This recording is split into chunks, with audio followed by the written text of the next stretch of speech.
So, hello everyone. Our today's topic is subject verb agreement. तो अगर हमें name ही पढ़ेंगे सब्जेक्ट वर्ब एग्रीमेंट तो ये हमें मतलब क्या बता रहा है? ये हमें बता रहा है कि जो सब्जेक्ट है और वर्ब है उन दोनों के बीच में एग्रीमेंट होना चाहिए। अब वो एग्रीमेंट क्या है वो हम देखते हैं। तो सबसे पहले अगर हम रूल है बेसिकली जो इसका वो देख लेते हैं। बहुत ही सिंपल रूल है और इस रूल का कोई एक्सेप्शन भी नहीं है। अगर हमारे पास रूल कहता है कि अगर हमारे पास एक सिंगुलर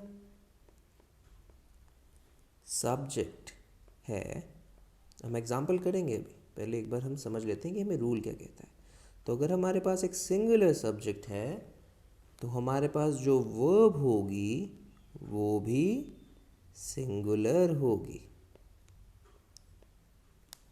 और अगर हमारे पास जो सब्जेक्ट है वो सब्जेक्ट अगर प्लूरल है तो हमारे पास वर्ब क्या होगी?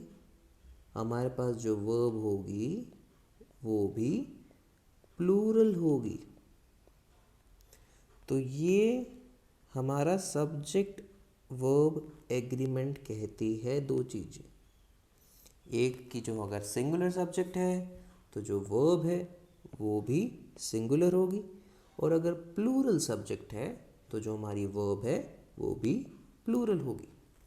और ये जो रूल है हमारा, इसका कोई भी एक्सेप्शन नहीं है।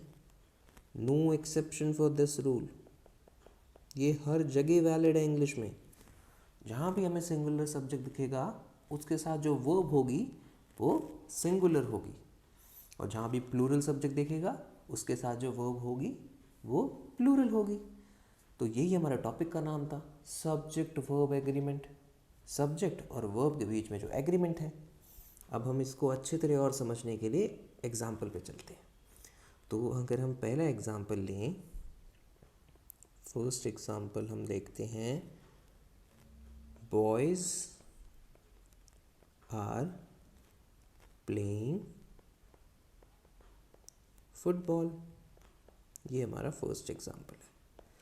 तो सबसे पहले हमें क्या करना है? सबसे पहले हमें जानना है सब्जेक्ट क्या है यहाँ। तो इस सेंटेंस में सब्जेक्ट क्या है? सब्जेक्ट क्या पढ़ा था हमने? Subject is the owner of the sentence. तो सब्जेक्ट अगर ओनर है तो इस सेंटेंस का ओनर कौन है? किसकी बात हो रही है? बॉयज़ की बात हो रही है ना। तो बॉयज़ क्या हो गया? हमारा सब्जेक्ट। बॉयज़ हमारा सब्जेक्ट हो गया। और वर्ब तो हमें दिख रही है यहाँ पे। वर्ब क्या है? आर हमारी वर्ब है। तो अगर इसमें चेक करें हम कि सब्जेक्ट वर्ब एग्रीमेंट को फॉलो कर रहा है कि नहीं कर रहा, तो अगर हम चेक करें इसमें तो जो बॉयज़ है हमारा वो क्या है? बॉयज़ हमारा सिंगुलर है या प्लूरल है? बॉयज़ हमारा प्लूरल है। तो हमारा जो सब्जेक्ट है इस सेंटेंस में वो प्लूरल है। तो जो हमारी वर्ब होगी वो भी प्लूरल होनी चाहिए अगर वो करेक्ट सेंटेंस है तो चेक कर लेते हैं। तो आर जो है वो क्या होता है? सिंगुलर या प्लूरल? आर प्लूरल होता है। तो हमने देख लिया जो हमारा सब्जेक्ट था वो प्लूरल है, तो जो हमारी वर्ब है वो भी प्लूरल ही होएगी। अगर हम इसी एग्जाम्पल को और एक्सटेंड करें तो ये जो अगर हमारा एग्जाम्पल है बॉयज़ आर प्लेइंग फुटबॉल, ये अगर एक्टिव वॉइस में है, वॉइस हम पढ़ेंगे आगे जाके लेकिन हम बस एग्जाम्पल के लिए देख रहे हैं।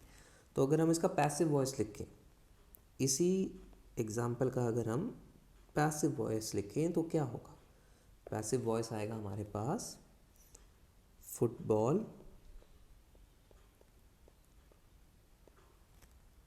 Is played by boys.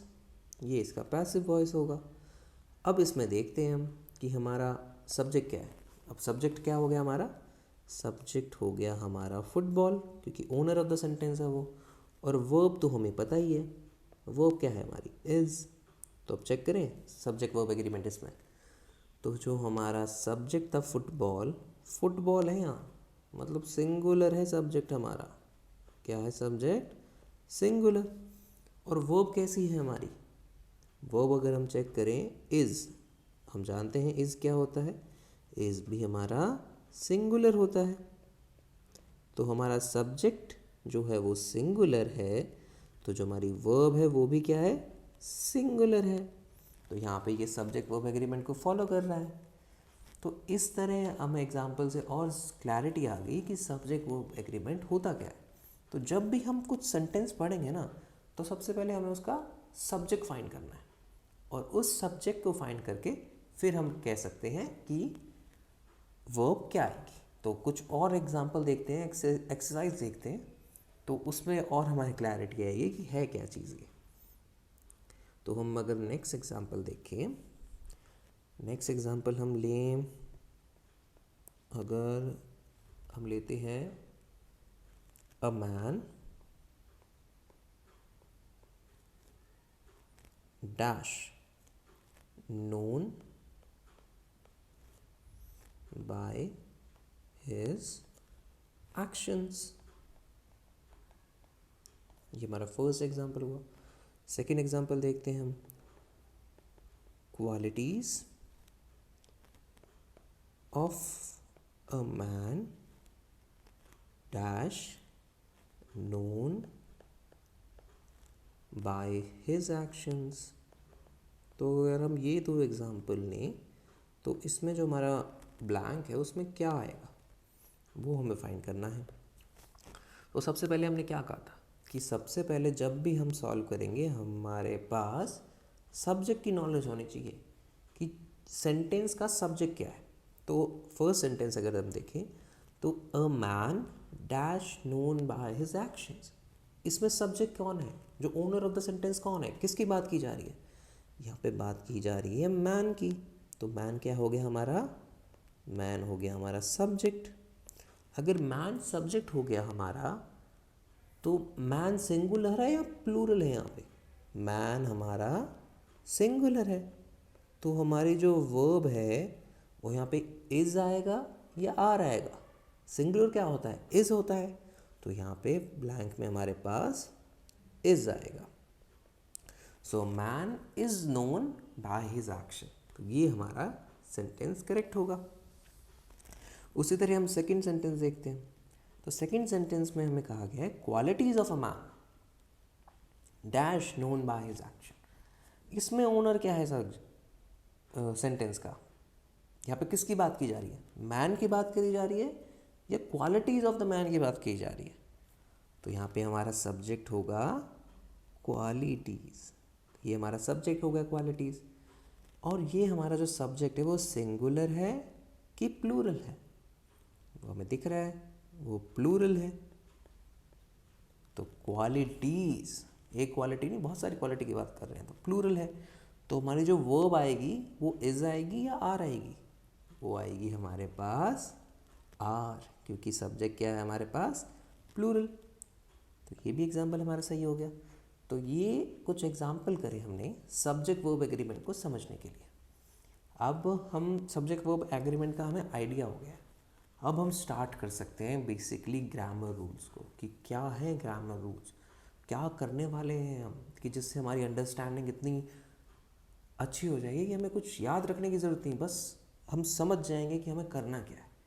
तो सबसे मोस्ट बेसिक रूल और सबसे ज़्यादा जो पूछा जाता है उसे से स्टार्ट करते हैं।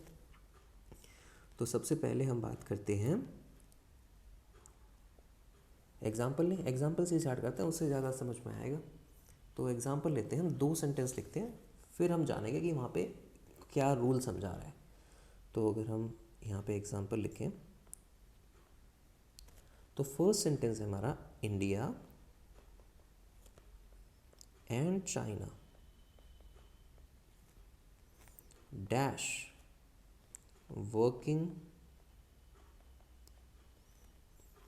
Hard to improve. कुछ भी इम्प्रूव कर रहे हैं, बस यहीं तक लेते हैं हम सेंटेंस। और दूसरा सेंटेंस है हमारा India as well as China dash working hard to improve. अब यहाँ पे ऑप्शन भी दे देते हैं हम साइड में। इस ब्लैंक में दो ऑप्शन है, या तो इज आएगा या आर आएगा। इस ब्लैंक में भी दो ऑप्शन है, या तो इज आएगा या आर आएगा। अब हमें चेक करना है कि क्या आएगा, तो चेक करें। तो हम चेक करते हैं, फर्स्ट सेंटेंस लेते हैं, India and China dash working hard to improve. तो सबसे पहले हमें क्या फाइंड करना है, सब्जेक्ट को फाइंड करना है।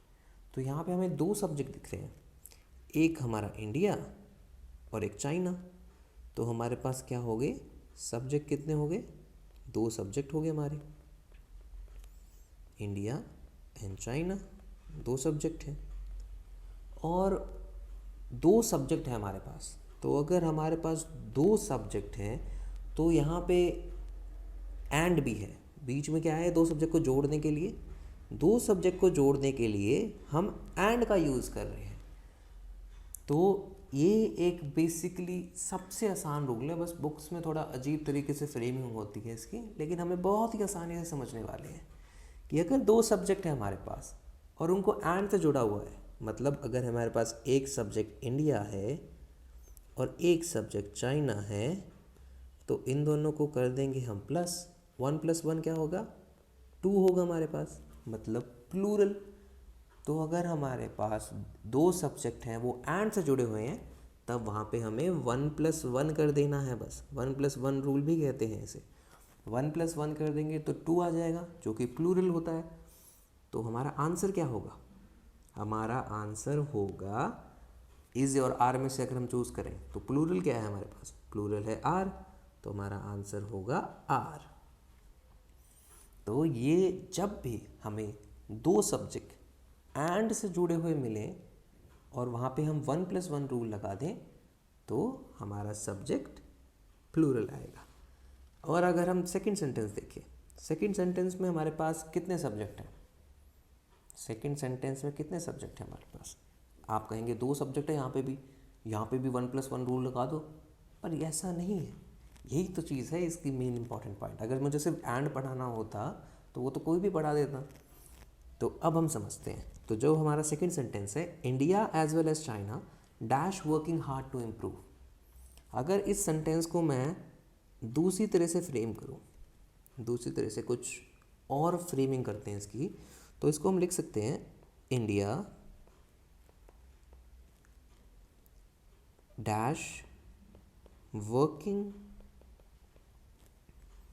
Hard to improve as well as China। इस जो हमारा सेंटेंस था, India as well as China dash working hard to improve, उसको हम लिख सकते हैं ऐसे, India dash working hard to improve as well as China. तो दोनों सेंटेंस ही सही है हमारे पास। तो अगर हम जो सेकंड सेंटेंस, जो हमने इसका सेकंड फ्रेमिंग करी ये वाली, तो उसमें हम देखें तो हमारा क्या आएगा, वर्ब, सब्जेक्ट वर्ब एग्रीमेंट के हिसाब से। तो हमारे पास सब्जेक्ट क्या है, सब्जेक्ट है हमारे पास इंडिया, क्योंकि इंडिया की बात हो रही है ना यहाँ, और एज वेल एज चाइना लिखा हुआ है यहाँ पे। ये एज वेल एज चाइना तो हमारे पास क्या है, एज वेल एज चाइना हमारे पास एडिशनल इंफॉर्मेशन है। और हमने लास्ट लेक्चर में पढ़ा था कि जो एडिशनल इंफॉर्मेशन होती है उसे हम क्या कहते हैं, एडिशनल इंफॉर्मेशन को हम कहते हैं ऑब्जेक्ट। तो ये सेंटेंस में होगा या नहीं होगा उससे हमें कोई फ़र्क नहीं पड़ने वाला। तो जो एज वेल एज चाइना है ना, वो ऑब्जेक्ट है, क्योंकि वो एक एडिशनल इंफॉर्मेशन है। तो हमारा जो सेकंड सेंटेंस है उसे क्लियर हो रहा है कि हमारे सेंटेंस में एक ही सब्जेक्ट है, और अगर एक ही सब्जेक्ट है हमारे सेंटेंस में तो वर्ब क्या आएगी हमारे पास, सिंगुलर आएगी। तो यहाँ हम लिखेंगे India is working hard to improve as well as China. अगर हमने ये पढ़ लिया, अब हम चलते हैं हमारे मेन सेंटेंस पे जो हमने एग्जाम्पल के तौर पे लिया था। तो वहाँ पे क्या आएगा, India as well as China dash working hard to improve. तो सबसे पहले हमें क्या फाइंड करना है, सब्जेक्ट फाइंड करना है। और सब्जेक्ट से पहले चलो हम ऑब्जेक्ट देख लेते हैं इसमें। जैसे हमारा यहाँ पे एज वेल एज चाइना क्या था, एडिशनल इन्फॉर्मेशन। तो यहाँ पे भी तो हमारा एज वेल एज चाइना क्या होगा, एडिशनल इंफॉर्मेशन ही तो होगा ये भी हमारे पास, एज वेल एज चाइना। तो ये हमारे पास एडिशनल इंफॉर्मेशन है अगर, तो ये क्या हो जाएगा, ये हो जाएगा हमारा ऑब्जेक्ट। ज़रूरी नहीं है कि ऑब्जेक्ट लास्ट में ही आए, तो चेंज करता रहता है पोजीशन। तभी हमने वो लिखा था कि यूनिवर्सल सीक्वेंस में 99% टाइम फॉलो होगा। इस ऑब्जेक्ट को हम पीछे भी लिख सकते हैं, जैसे हमने इस सेंटेंस में लिखा, उससे भी कोई गलती नहीं है। तो ये ऊपर वाला सेंटेंस भी और नीचे वाला सेंटेंस भी दोनों सही है। तो हमारे पास ऑब्जेक्ट मिल गया इस सेंटेंस का। अब हमें क्या फाइंड करना है, सब्जेक्ट क्या है। सब्जेक्ट ही तो इंपॉर्टेंट है, हर बार हम सब्जेक्ट ही फाइंड करेंगे, वो तो बस हमने समझने के लिए ऑब्जेक्ट फाइंड कर लिया था इसमें पहले। तो इसमें ऑब्जेक्ट क्या होगा हमारा, ऑब्जेक्ट होगा हमारा, सब्जेक्ट क्या होगा हमारा, सब्जेक्ट होगा हमारा इंडिया। तो सब्जेक्ट हो गया हमारा इंडिया, और यहाँ पे तो सिर्फ एक ही सब्जेक्ट है, तो 1+1 रूल तो लगेगा ही नहीं यहाँ। तो 1+1 रूल नहीं लग रहा है यहाँ पे, और एक ही सब्जेक्ट है, तो हमारी वर्ब क्या होगी, सिंगुलर आएगी। तो यहाँ पे आएगा इज। तो India as well as China dash की जगह आएगा is working hard to improve. अब हम एक और एग्जांपल ले लेते हैं, यहाँ 2 एग्जांपल लिए थे, अब 2 एग्जांपल और लेते हैं, तो उससे हमारी क्लैरिटी और बढ़ेगी। तो हमें और एग्जांपल लें, इंडिया ही लें कि या कुछ और लें, इंडिया ही ले लेते हैं। चलो ये एग्जांपल में, India along with China, India along with China, इस पर हमने थोड़े अलग फ्रेमिंग करी, dash working hard to improve.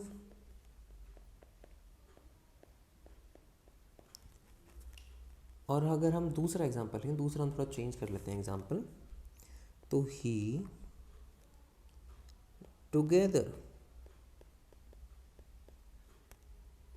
with his colleague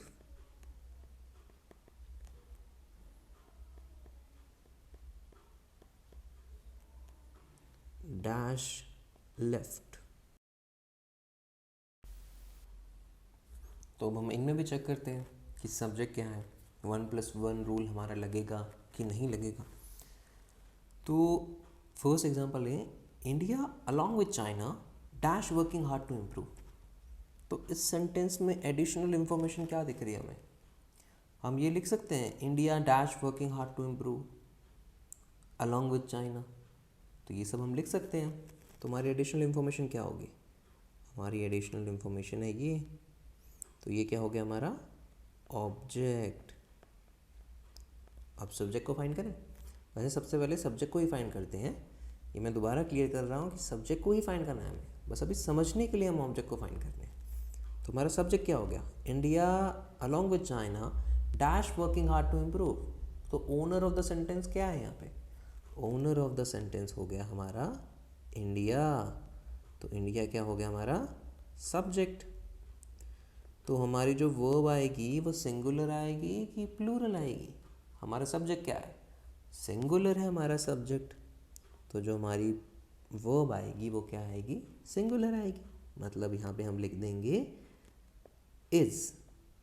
तो India along with China is working hard to improve. अब नेक्स्ट एग्जांपल देखते हैं हम। नेक्स्ट एग्जांपल में कहा है he together with his colleague dash left. तो इसमें एडिशनल इंफॉर्मेशन हमें क्या दिख रही है, एडिशनल इंफॉर्मेशन तो हमें दिख रही है ना यहाँ पे, टुगेदर विद हिज कोलीग, ये जो है हमारे पास एडिशनल इंफॉर्मेशन है। तो ये क्या हो गया हमारे पास ऑब्जेक्ट। और ओनर ऑफ द सेंटेंस क्या होगा यहाँ पे, किसकी बात कर रहे हैं हम, ही की बात कर रहे हैं। तो ही क्या हो जाएगा हमारे पास, ही हो जाएगा हमारे पास सब्जेक्ट। और जो सब्जेक्ट है हमारा वो सिंगुलर है कि प्लूरल है, हमारा जो सब्जेक्ट है वो सिंगुलर है। और अगर हमारा सब्जेक्ट सिंगुलर है तो हमारी वर्ब क्या आएगी, वर्ब भी हमारी सिंगुलर आएगी। तो यहाँ पे हम लिख सकते हैं he together with his colleague has left. Has क्या होता है हमारे पास, सिंगुलर होता है। तो हमने क्या चीज़ नोटिस करी इन 4 एग्जाम्पल से, हमने जब हम अलॉन्ग विद चाइना लिखा तब 1+1 रूल नहीं लगा हमारा। टुगेदर विद हिज कोलीग्स देखा तब भी 1+1 रूल नहीं लगा हमारा। और हमने जब एज वेल एज चाइना देखा तब भी 1+1 रूल नहीं लगा हमारा। हमारा 1+1 रूल सिर्फ कहाँ लगा? हमारा 1+1 रूल सिर्फ एंड के केस में लगा है यहाँ पे। तो इससे हमें क्या पता चलता है? इससे अगर हम एक रूल बनाना चाहें, बजाय कि हम बहुत सारे रूल बनाएं कि एज वेल एज के साथ ये आएगा, टुगेदर विद के साथ ये आएगा, हम एक रूल ही बना दें उसको मिला के। अगर हम उसको एक रूल बनाएं तो हम लिख सकते हैं, क्या लिख सकते हैं? हम लिख सकते हैं कि इन एंटायर की बात कर रहा हूँ, in entire English language, in entire English language, when two nouns connect and when two nouns, मतलब हमारे जो दो सब्जेक्ट थे वो नाउन ही तो थे, तो वो जब कनेक्ट करते हैं, when two nouns connect, then the ability to make the verb plural is provided only by the word and। तो ये हमारा मेन रूल हो गया। बजाय कि हमें ये पढ़ना पड़े कि टुगेदर विद के साथ क्या आएगा, एज वेल एज के साथ क्या आएगा, तो हम यहाँ इसे 1+1 रूल कहते हैं। कि जो 1+1 वाला जो 2 वाला फंडा है, ये हम सिर्फ कब यूज़ कर सकते हैं? जब हमारे पास सेंटेंस में एंड अवेलेबल हो। बाकी जगह हम ये वाला रूल नहीं करेंगे अप्लाई। तो एक रूल से हमने कितने सारे वर्ड समझ लिए, अलॉन्ग विद समझ लिया, टुगेदर विद समझ लिया, एज वेल एज समझ लिया, और एंड तो हमने समझ ही लिया। तो एक रूल से ही हमने बहुत सारी अंडरस्टैंडिंग गेन कर ली है। अब थोड़ी और प्रैक्टिस कर लेते हैं इसकी, 3-4 एग्जाम्पल और देख लेते हैं, तो उससे हमारी जो अंडरस्टैंडिंग है वो और बढ़ जाएगी। तो अगर हम एग्जाम्पल लें और, तो she with her family members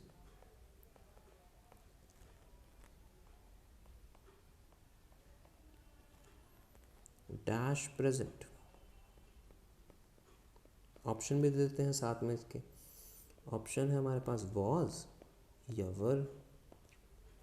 और एक और एग्जांपल देख लेते हैं हम। Everyone except me dash preparing for the exam. तो चेक करें हम, तो यहाँ पे हमें दिख रहा है कि एंड तो कहीं दिख नहीं रहा हमें। She with her family members dash present, and कहीं नहीं दिख रहा हमें। और सब्जेक्ट क्या है हमारे पास? Owner of the sentence. किसकी बात करी जा रही है? फैमिली मेंबर की बात करी जा रही है कि शी की बात करी जा रही है? यहाँ पे बच्चे जब एग्जाम में क्वेश्चन करते हैं कि she with her family members, members लिखा है यहाँ, तो यहाँ पे तो वर आएगा, बहुत सारे मेंबर की बात कर रहे हैं। तो अगर ऐसा नहीं होता है, सब्जेक्ट वर्ब एग्रीमेंट सब्जेक्ट पे डिपेंड करता है, और उसी का एक बाय प्रोडक्ट रूल है हमारा एंड वाला। तो जो हमारा सब्जेक्ट क्या होगा यहाँ, तो हमारा सब्जेक्ट होगा यहाँ पे शी की बात कर रहे हैं, शी ओनर है इस सब्जेक्ट की। और शी क्या है हमारे पास? शी क्या है हमारे पास? सिंगुलर है, सिंगुलर भी है, और हमारे पास सिर्फ एक ही सब्जेक्ट है। दूसरा सब्जेक्ट दिख रहा है हमें कहीं? दूसरा सब्जेक्ट है ही नहीं। जो विद हर फैमिली मेम्बर्स है, ये क्या है हमारे पास? Additional information. तो ये क्या है हमारे पास? ऑब्जेक्ट। तो हमारी वर्ब क्या आएगी? हमारी वर्ब आएगी सिंगुलर। सिंगुलर क्या होता है? वॉज। तो हम क्या लिख सकते हैं? She with her family members was present. अब हम बात करते हैं सेकेंड एग्जाम्पल की। तो everyone except me was preparing for the exam. Everyone except me was preparing for the exam. Oh, तो इसमें क्या आएगा हमारे पास, तो हमारा सब्जेक्ट क्या होगा, सब्जेक्ट होगा हमारे पास एवरीवन। और यहाँ पे कितना, एक ही सब्जेक्ट है, एंड है नहीं यहाँ पे जो 1+1 कर दे, तो यहाँ पे क्या आएगा, सिंगुलर। तो everyone except me was preparing for the exam. और अगर हम और एग्जाम्पल लें ताकि और क्लैरिटी बढ़े हमारी, तो वो भी ले लेते हैं हम। So they like their teacher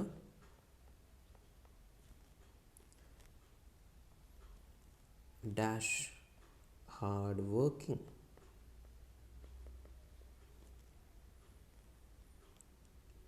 और एक और एग्जांपल लें, इलेक्शन आ रहे हैं तो उनका भी देख लेते हैं हम। The prime minister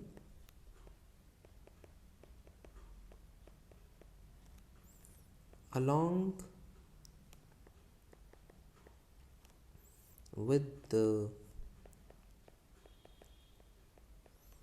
cabinet ministers dash present during the conference, during the conference। Options भी देख लेते हैं यहाँ पे। ऑप्शंस होंगे हमारे यहाँ पे was या were। सेकंड में भी हमारे ऑप्शन होंगे was या were। तो चेक करें फर्स्ट सेंटेंस। तो फर्स्ट सेंटेंस में सब्जेक्ट क्या है, they like there teacher dash hard working. किसकी बात करी जा रही है, किसकी बात करी जा रही है, ओनर कौन है इस सेंटेंस का, तो ओनर है हमारे पास दे, क्योंकि दे की बात, दे लाइक देयर टीचर, जो हैं वो लोग वो उस टीचर की तरह हैं, वो टीचर की तरह हैं, तो उन लोगों की बात करी जा रही है। तो दे क्या है हमारे पास, दे है हमारे पास सब्जेक्ट, और एक ही सब्जेक्ट है हमारे पास, लेकिन ये जो सब्जेक्ट है हमारे पास वो क्या है, वो सब्जेक्ट है हमारे पास प्लूरल। तो अगर हमारे पास एक ही सब्जेक्ट हो तो हम सब्जेक्ट वर्ब एग्रीमेंट को फॉलो करेंगे, और वो प्लूरल सब्जेक्ट है तो हमारी वर्ब क्या आएगी, हमारी वर्ब आएगी प्लूरल। तो हम यहाँ लिखेंगे वर। तो they like there teacher were hard working. अगर हम सेकेंड एग्जाम्पल देखें, तो सेकेंड एग्जाम्पल में हमें कहा गया है the prime minister along with the cabinet minister dash was present during the conference. अब इसका सब्जेक्ट क्या होगा, अब तक तो हमें आइडिया हो गया होगा कि सब्जेक्ट क्या है, ओनर ऑफ द सेंटेंस। तो किसकी बात करी जा रही है यहाँ पे, प्राइम मिनिस्टर की बात करी जा रही है।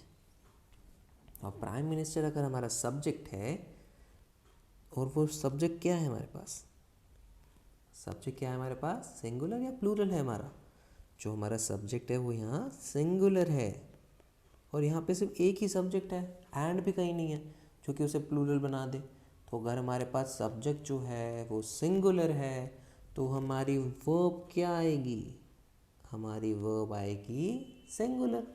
तो हमारा आंसर क्या होगा यहाँ पे, was। तो इस तरह हमने समझ लिया, सब्जेक्ट वर्ब एग्रीमेंट के एग्जाम्पल देख लिए, और थोड़ा बहुत आइडिया हमने एंड वाले रूल का ले लिया। तो लेकिन अभी हम और करेंगे उसे एंड वाले पार्ट को, लेकिन हमें सब्जेक्ट वर्ब एग्रीमेंट का आइडिया हो गया है अब कि जब भी हमारे पास सब्जेक्ट सिंगुलर होगा वर्ब भी सिंगुलर होगी, जब भी हमारे पास सब्जेक्ट प्लूरल होगा हमारी जो वर्ब होगी वो भी प्लूरल होगी। So happy learning to all of